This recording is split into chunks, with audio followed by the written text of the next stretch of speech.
Have you ever been so broke, so deep in the trenches of poverty that you start wondering, maybe God just hates me?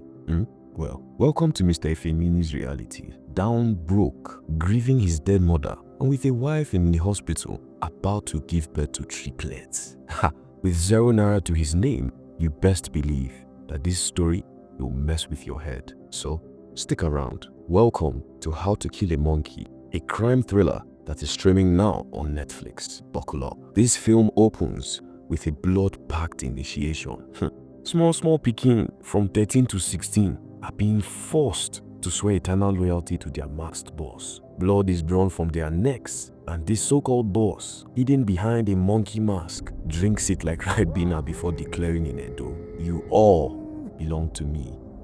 Anyway, forget those kids for now. Let's meet our main guy, Efemini. You see, according to Efe, he inherited poverty like a family heirloom. His parents gave him the best education their pockets could afford. He was brilliant. But brilliance no dey cook rice now, my brother. So he started learning coding, hustling free Wi-Fi spots just to improve. From waitering to any job we see, in a heartbeat, he embraced her. And shamelessly too. Of course, as a father to a young girl, he grew to respect the struggle his own parents went through. Currently, he works as a waiter in a restaurant, and then one day he tries pitching software to the manager, some app to boost their sales. But the manager looks at him like, "Please, drop that laptop, carry tray abeg." Then a call from his mother-in-law. He remembers his pregnant wife that he abandoned in the hospital. They need 250,000 naira for a cesarean section. Where is Efe supposed to see that kind of money?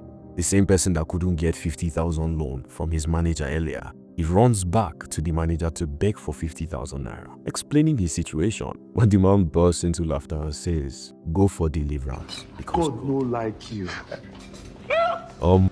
Mrs. Aduni, the restaurant owner then comes. She has got a thing for Efe. If you know. She offers to give him the money from her own pocket to balance the loan later, if he'll do something small for her.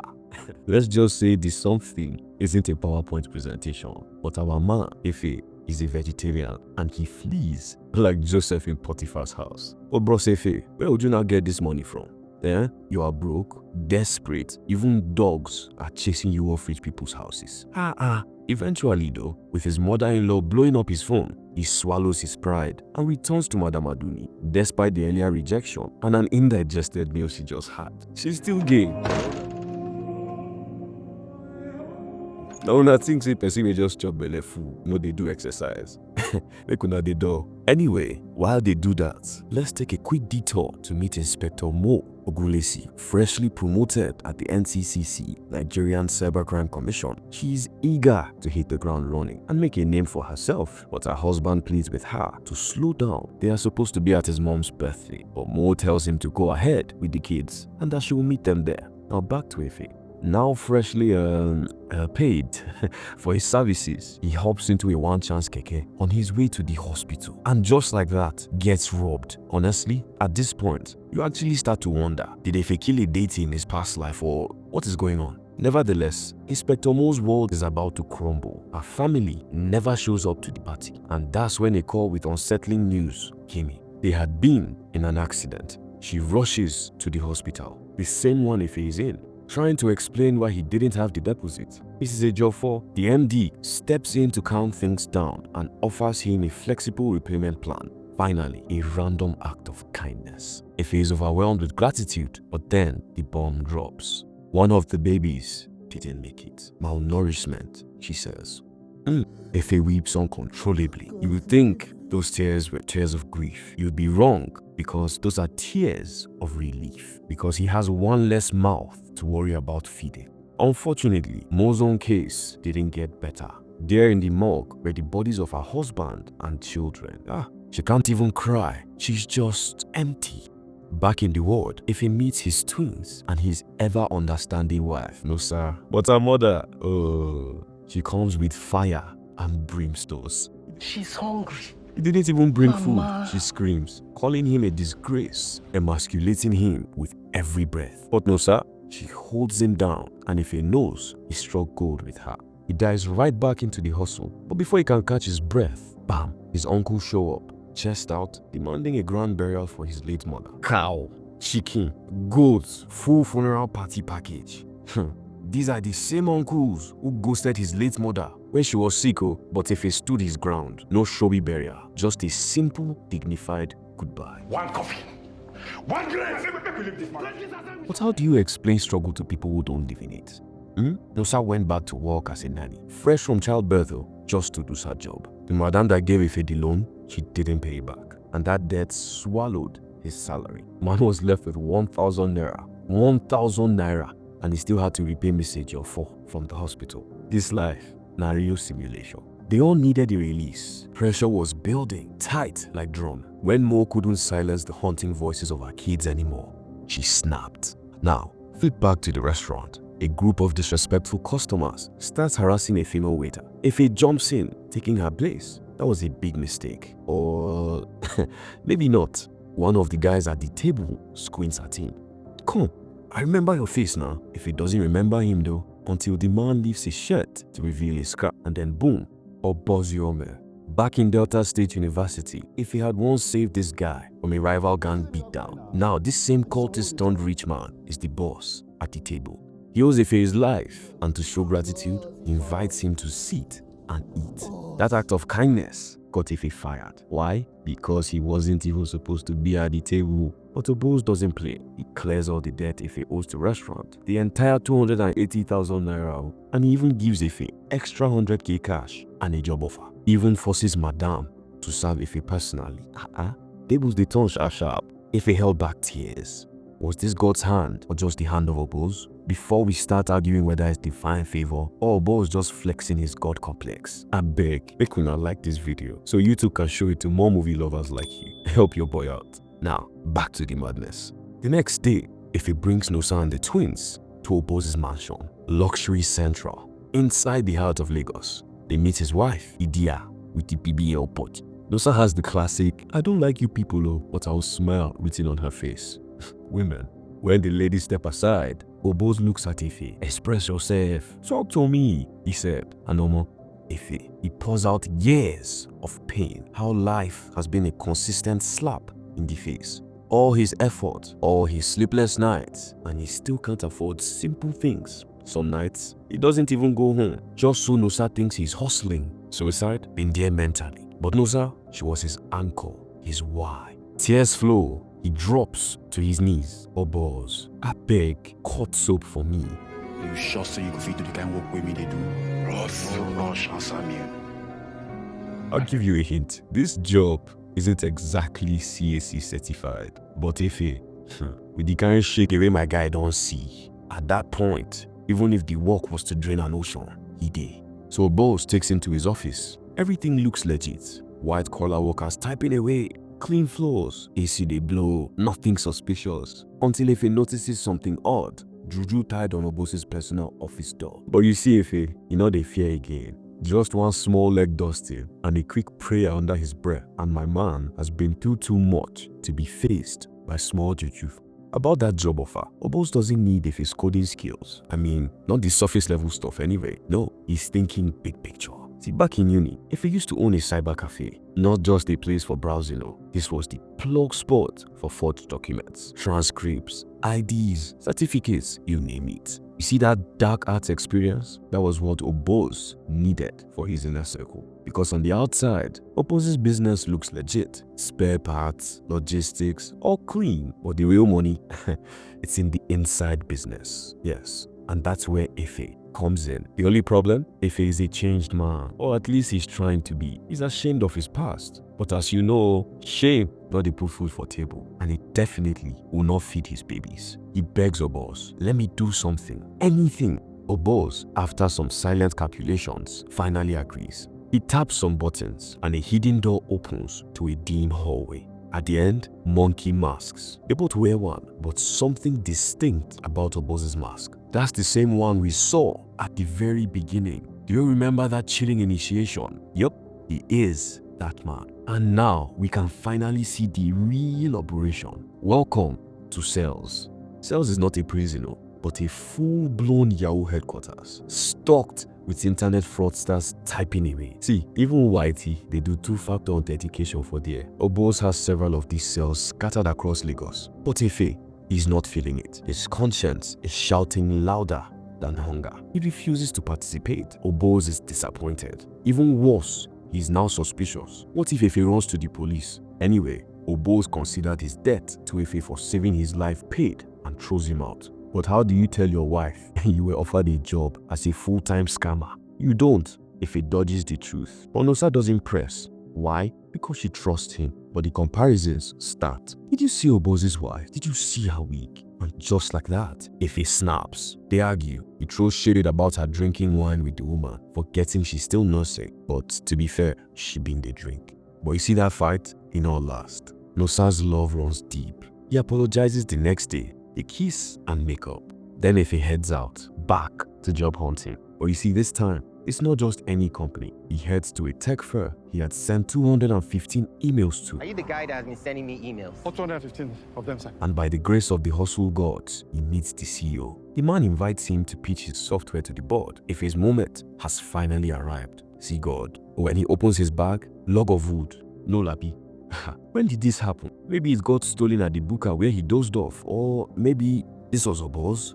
Either way, the dream he had crashed. Efe returns, tail between legs, to Mrs. Aduni, hoping to get his old job back. She gives him the job alright. In her bed, one more round of shame, and once she's done, he throws him out again.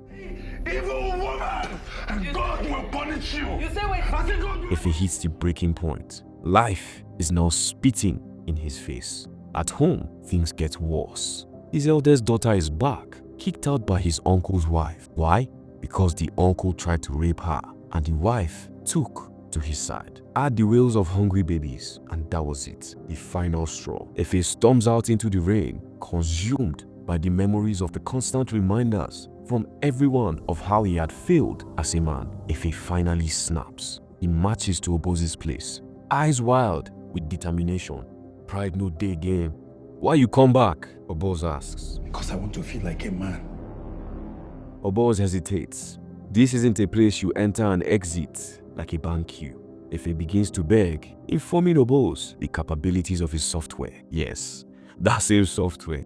Again, it is powered by AI and built for cybersecurity. But Efe says, I can flip the script, use it to exploit the very system it is meant to protect, and you will make 10 times your money in dollars. Obos leans back because these are big odds.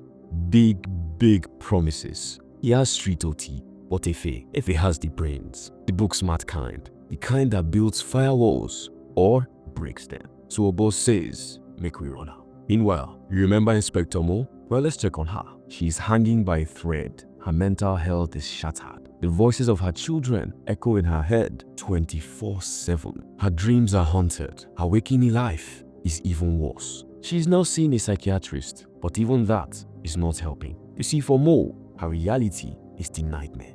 But back at Obos's mansion, it's a new dawn for Efe. Mouthful of whatever he could fill it with, he's eating like a man with destiny on his plate. He and Obos finalized the deal, a 25-75 split on all successful operations. And his final favor he asked Obos for was a new apartment. Obos did him one better, a new apartment and a new car. Nosa, was apprehensive. She wasn't stupid. She knew Obos's record as an ex-cult boy. So when Efe finally confesses the truth, that his new job is to be an internet scammer for Obos, she's shocked and heartbroken at his moral compromise. What has been done for us? He pleads for her support, acknowledging that it's not easy for him either, but he promises to become the best fraudster ever, vowing in his own words.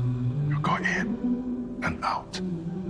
Quickly. Chaka, screenshot that line, because guess what? Fast forward 4 years later, Bros is still knee-deep in Yahoo Plus. Quickly, don't turn full season series. Now he's balling, like property next to the ocean kind of balling. His twins are turning 4 and they get a party that screams oil money, even though daddy's title is Chief Fraud Architect. Meanwhile, his bond with Obos only grew stronger.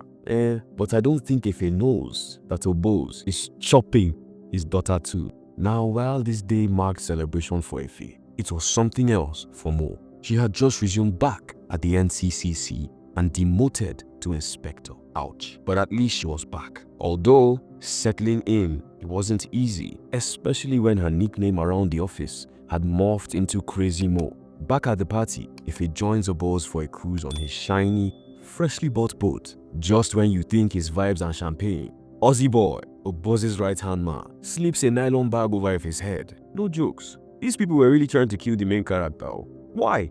Their last scam failed. A foreign bank backed out last minute. And Obos, fueled by paranoia, believed Ife had betrayed him.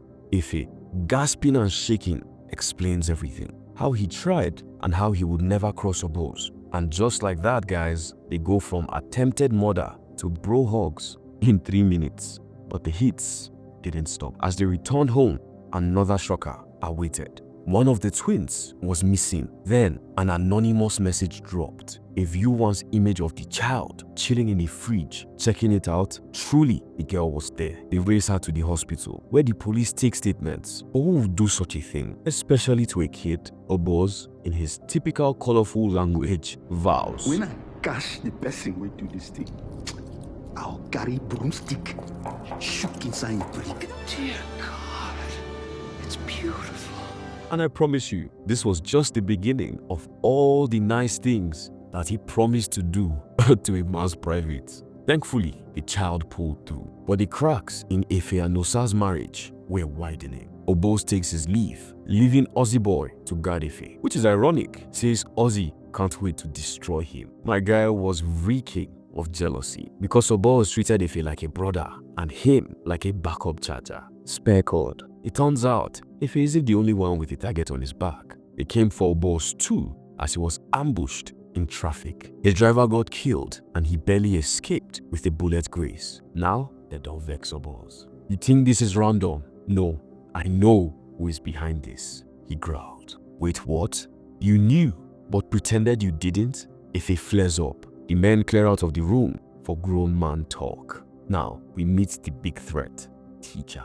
An OG scam kingpin, a retired Yahoo grandpa who's come out of pension demanding tax from the new generation fraudsters. 30% was his request. Ife, desperate for peace, even offered 20% from his own cut. But Obos, I know they give him anything. you know they hear, you know they fear.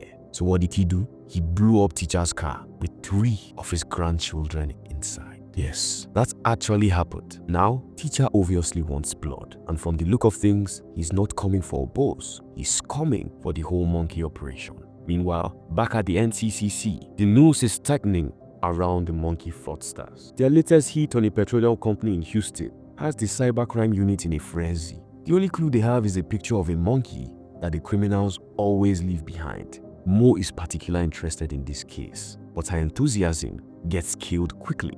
Her new boss, Superintendent Babalola, a former friend, now frenemy. She doesn't rate Mo at all. While there might be a little bit of jealousy involved, Mo did get promoted first. And a general lack of women supporting women. The bottom line is Babalola is now the boss. And what she says, Otonier, it is final. Back to Teacher's revenge. He sends an assassin, this time disguised as a cleaner. The target, still Ife's daughter, who is recovering in the hospital. But plot twist, the nurse mistakes him for the real cleaner and gives him mop duty. When she leaves, he flings the mop aside and resumes mission, eliminate that small piggin, slips into the room where Nosa, drunk per usual, is knocked out. Yes, it has become her thing to be with a bottle at all time. But just as the knife gets close, the child screams. Nosa jumps and wrestles the assassin with Mama BF fury. The doctor rushes in, tries to help,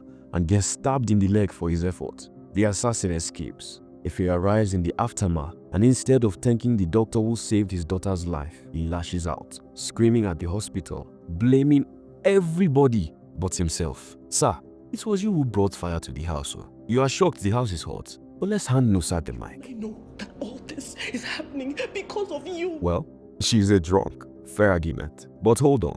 If Teacher came for Ife's child again, then Obos is also in danger. And where is Obos? At the club. Stubbornly refusing to listen to Ife to back down from this war. He even picks a fight with a woman who dared to refuse his advances. Things escalate quickly. Guns are drawn. Management had to step in, and the assassins sent to take out Obos have to leave. Too much heat, perhaps. After Obos leaves, if he gets a call at home, he picks up, he hears moaning. Wait, not be baby that. His daughter. And guess who's doing the moaning with her? None other than Obos. So, if he does what any simpleton man would do, he stayed guard at her place, only to confront her after Obos had left. But my people, that's not all. This had been going on for 2 years, and she just found out that she was pregnant. Meanwhile, Mo, heeding to her psychiatrist's advice, confronts her nightmares. She keeps reliving that day at the hospital. Then the morgue, seeing her husband's body, but this time, when they unveil him, the gurney is empty. Instead of waking up as usual, she's transported to the hospital reception. And what does she see there? Efemini, explaining how he was robbed. That's when it hits her that she has seen him before, and not just in the news. Ife is completely baffled by Obon's sudden betrayal, and now he is ghosting him. He feels vulnerable on all fronts, and the one person who usually has his back, Nosa, now despises him for breaking his promise to keep them safe. But Ife is determined to win her back, showering her with expensive gifts, but she rejects them all, which worries him. It's the apple. My understanding wife no understand again. He needs a plan to meet with a boss, who is clearly avoiding him. Luckily, Efe had been in contact with Amanda, the girl from the club. Short story, they bumped into each other as she was leaving that night, and sparks flew. Her beauty and eloquence could charm the birds from the trees, and conveniently for Efe, she's also a woman of the streets, ready to offer her companionship for the right price. She will not follow now. Just what Efe needs to hear. Hold on a sec. Let's check back in with Crazy Mo, because you know what's truly crazy? Not believing in your dreams. Unfortunately for Mo, she's embracing the crazy. She leaves her cold case with her colleague, Onome, tasking him with following up on a name while she goes off to chase her gut feeling, her premonition.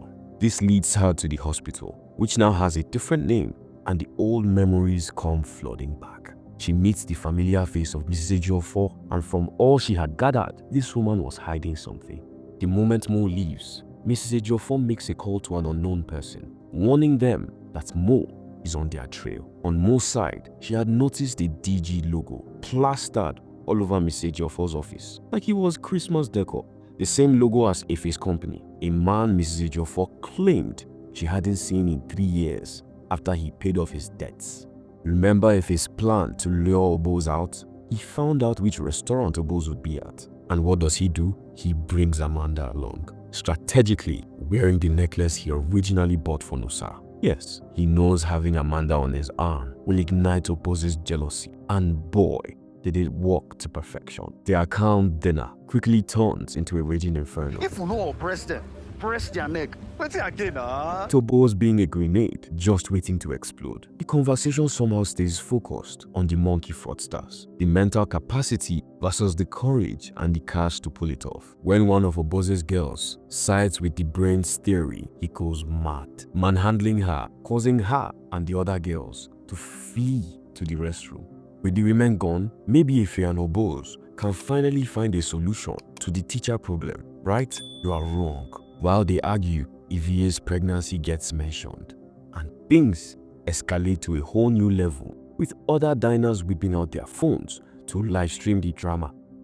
In the heat of the moment, Obos lets slip some crucial information that could connect them directly to the monkey fraudsters. Sensitive information that Mo and Onome eventually picked up on. Lock his ass up! You're going to jail!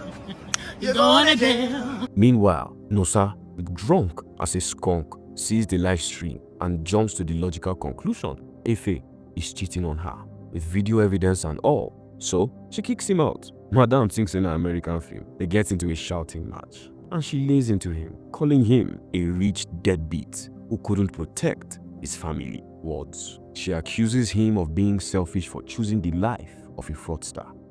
Wait though, hasn't she been complicit in all of this? Their fight is surprisingly comical, I'm not going to lie. The argument doesn't die down anytime soon. Even after Efe almost hits her, big mistake, dude. She slaps him so hard, he does a full 360.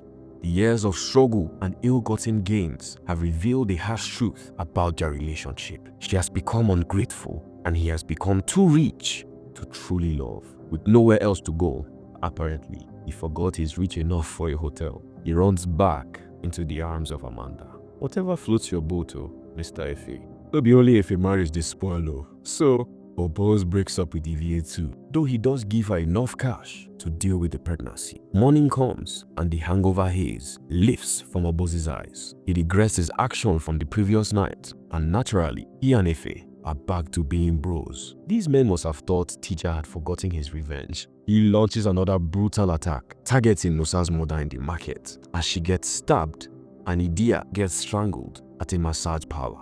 But she manages to survive somehow. As she was being choked, she remembered her ultimate weapon, her long, sharp nails, and used them to gouge her attacker's eyes before making a desperate escape. By the time her men arrive, the attacker had already taken his own life. And by now, we all know what this means, right? Obos is about to unleash hell. No two ways about it. Not only did teacher go after Idia, but he also attacked and massacred several of Obos's cells. This is a war. While all this is unfolding, Mo manages to crack a cold case, uncovering a young man with suspiciously unexplainable wealth. Do you remember that name she asked Onome to help out with? Yes. After a little persuasion, he reveals his ties to the monkey fraudsters. Remember that blood sacrifice at the beginning? He was one of those kids. He was only 16 at the time. He doesn't have much that directly connects Obos, as they were mostly blindfolded during pickups and drop-offs. The guards were masked, except for the one they called Boss, who wore a distinctive mask and rare finger rings. They are still hitting dead ends. No faces, no locations, until the suspect reveals a crucial detail. 2 months after his graduation, he followed someone off a bus who had a unique cut on the back of his neck. A cut he remembered from one of the guards. He followed this person to a specific building, but he wouldn't drop the location until he got an immunity deal, which was quite fair. Meanwhile, Obos has taken matters into his own hands. He has kidnapped teacher's father and is torturing him for his son's location. But the old man genuinely doesn't know. The torture only stops when Efe arrives, putting a gun to Obos's head. Efe cannot understand why Obos can't see that his actions are just making things worse. While Idia survived, his mother-in-law is fighting for her life in the hospital, but Obos doesn't like being told what to do, leading to another showdown about who is calling the shots. Efe finally throws his hands up and quits. Obos of course doesn't take it well and threatens to come after Nusa. So Efe beat her up with no good in front of Obos's men before leaving with teacher's father. Obos, all back and no bite, turns on his own men. Ozzy Boy in particular. Ozzy Boy, feeling the sting of betrayal, also walks out on him. Nevertheless, Mo forges an immunity document and gets the suspect to sign before he gives her the location of one of the cell buildings. She calls Onome for backup while she gathers the video evidence. The next thing she knows, she's waking up in her own bed with a splitting headache and no memory of how she got there. Then she gets a call from her IT contact about the hospital CEO, Efe's mother-in-law. That's right, Dewell Group, owned by Efe, bought the hospital and she's just running it. Mo can't wait to share this with Onome, except her suspect committed suicide in his cell the previous night. And who was the last person to see him alive? Well, let's say Crazy Mo. Babalola is beyond livid. And don't even get her started on the forged signature. To top it all off, the video evidence Mo had vanished into thin air. Mogbe, a busy Mo that is losing her grip on reality. That being said, Mo gets suspended. Now, what happened to the teacher's father? Efe, after nursing him back to full health, returns him to teacher, good as new. While the teacher might appreciate the gesture, he still wants his pound of flesh and proposes a settlement over a meal of, brace yourselves guys, real human body parts. During Mo's inquiry, she's cleared in her suspect's death, but she argues that it wasn't suicide and there was a Mo tipping off the monkey fraudsters, explaining why they found no evidence in the cell building. Mo's credibility is shaky at this point, but she insists she was drugged and somebody brought her home, placing her in her bed, a bed she hasn't slept in since her family's tragedy. Back to that delicacy. If it takes a bite of human meat and promptly spits it out, the teacher's twisted test, the teacher then lays down the terms. He'll spare his family only if Efe delivers Oboze's head. That's the deal. Amanda is all in. Not only does she despise Oboze, but she's also pregnant with Efe's child and hasn't told him yet. If Oboze bites the dust and the war ends, she and Efe can have their happily ever after. But it's not an easy decision for Efe, considering Oboze practically made him who he is today. Oboze, on the other hand, is having second thoughts about this whole war. Maybe losing a friend or even family isn't worth it. Perhaps a little too late, Nosa's mother passes away in the hospital, and when she tries to reach Efe, Amanda answers the phone. God damn! Excessive pain. In fact, I'll go as far as calling it pain pro max. The next day, Nosa packs up and she moves with the children to another property, which Efe didn't know about. Only he knew. Her realtor being in his pocket and all, but Efe didn't get it. As long as they were around him, they were all in danger. Nosa begged for him to see reason. Meanwhile, Mo gets a tip from her IT contact again about Mrs. Ejoor for the hospital MD. Apparently, she has been on Efe's payroll. So, even on suspension, Mo confronts the woman, hoping for an explanation. And boy, does she get one. Mrs. Ejoor spills the tea. She initially thought Efe's sudden success was a blessing from above. He cleared his debts, put on a mouth-watering 500,000 monthly salary. Call that fraud allowance. And then bought the hospital with her help. But soon, she realized he was laundering money through it. He threatened her, reminding her that she was already complicit, so she kept quiet. But now, not anymore. Mo asks her to gather all the incriminating files and documents because she will be testifying against Efe. Now, speaking of Efe, he's drowning in his sorrows and goes to see Vie. Nosa's words about them not being safe around him echoing in his mind. He tries to reconcile with Vie, but her hatred for him has only grown and festered. He has been an absent father, and after she lays into him, he slaps her. All Efe managed to achieve was to nail the lid on the coffin of his relationship with his daughter. He stumbles into a bar, and guess who else walks in? Inspector Mo. He joins her at her table. If only she could slap those cuffs on him right then and there, but she can't. What she doesn't know is his motivation for the fraud. So he tells her, and she counters it with how it doesn't excuse the bad he has done, the lives he has ruined, the country's reputation he has tarnished. Moral high ground, but she's right. He gets up to leave, but before he does, she asks him point blank if he murdered a suspect. The next day, Mo is shocked to find a formal complaint filed against her by Efe, accusing her of harassment at the bar. But he had to leave in a hurry. Why? Because the teacher left a bloody package in his son's bag.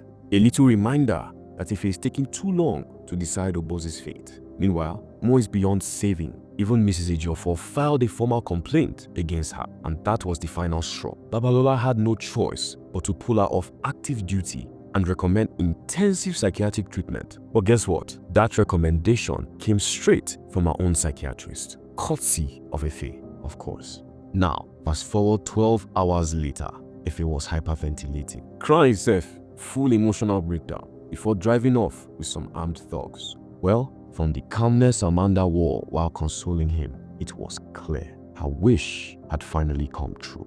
Efe killed Oboze. Let's rewind and unpack how it all went down. Remember, after Efe kidnapped teacher's dad, he and Oboze hadn't said a word to each other. Total radio silence. But Oboze, in a rare moment of self-reflection, yes, even the devil, they meditate, realized he needed Efe more than Efe needed him, which was a cold realization. Plus, he missed his brotherly. So they met up at a restaurant to bury the hatchet, or so it seemed. This is where the drama begins. As Oboze was offering his apology, even for putting a baby in Efe, Efe was busy giving coded nods to teacher's men. The agreed signal, Efe would excuse himself to the bathroom. But no, Oboze, in peak emotional fashion, pulls him back for a brotherly hug. And just like that, boom, the armed men stormed in, taking out Oboze's security. Oboze quickly drew his weapon, even shielding Efe in the chaos, loyal to the end, only for Efe to walk away. That alone shattered Oboze. The betrayal stung harder than the bullets. He didn't just die from gunfire, he died from heartbreak. And just like that, Oboze took his final breath. The war? Over. But teacher wasn't celebrating just yet. He had plans. He wanted Efe to start working under him. Of course, Efe refused. Unless, of course, he had a choice. Plot twist, he had no choice. It turns out, while bullets were flying and Ife stood there like a statue of regret, everything was caught on camera. Teacher had evidence and used it to blackmail Ife into an 80-20 split, which was ridiculous. Teacher takes the lion's share and Ife, well, he was 20% betrayed and 100% screwed. Left with no options, Ife decided to flee with Amanda. He gave her flight details and went to get cash. All facts. But what did you think? That he'd actually leave his family behind? Come on now. Man still had morals, at least somewhere in his heart. So he runs to Nosa, begging her to pack up and leave with him. But she kept brushing him off, saying it's not a good time. Huh?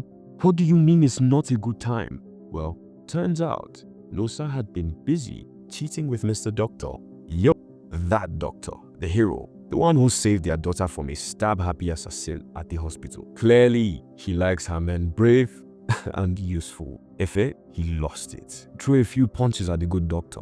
Might have even knocked him into a coma. But wait, the ultimate twist is still loading. Amanda, our sweet ride-or-die Amanda. Turns out she has been working for Teacher all along. And when he shows her Ife's flight manifest, her name wasn't on it. Yes, Ife was going to run with his family, not her. Betrayal number 599. But there was more. Grab your popcorn. The money Ife collected, not for his grand escape. Oh, it was to pay Onome, who had been his inside man from the very beginning. Only one problem, they didn't factor in the more constant. Yes, turns out the video of Oboze's assassination leaked online warranting Ife's arrest, and Onome too on a homicide charge for the murder of the kid in the cell. Double wahala. You're going to jail.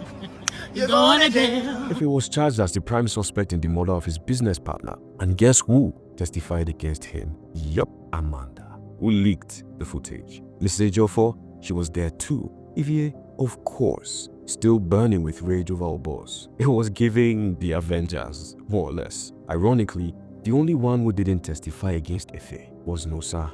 I know you think that's sweet, right? Well, not quite. Her silence came with a price. Ife had to hand over those secret offshore accounts the NCCC didn't know about and sign the divorce papers. She killed. As for Teacher, karma clocked in. He taxed the wrong people and got himself fried. Literally, he was roasted and hung on display. Finally, sentencing day came. Ife looked finished, and in the crowd, Ozzy Boy and Idia. Yeah, they were back together now. But Ozzy wasn't just there to watch. He had a gun stashed under his seat, and just like he promised, he went after Ife. And with that, we reached the end of the series, How to Kill a Monkey, created and directed by Kemi Adetiba and currently showing on Netflix. I urge you, please see this movie and you would absolutely love it. That's a wrap for today's video. Feel free to share your thoughts in the comments, like and subscribe, and until next time, Unworthy of Recap.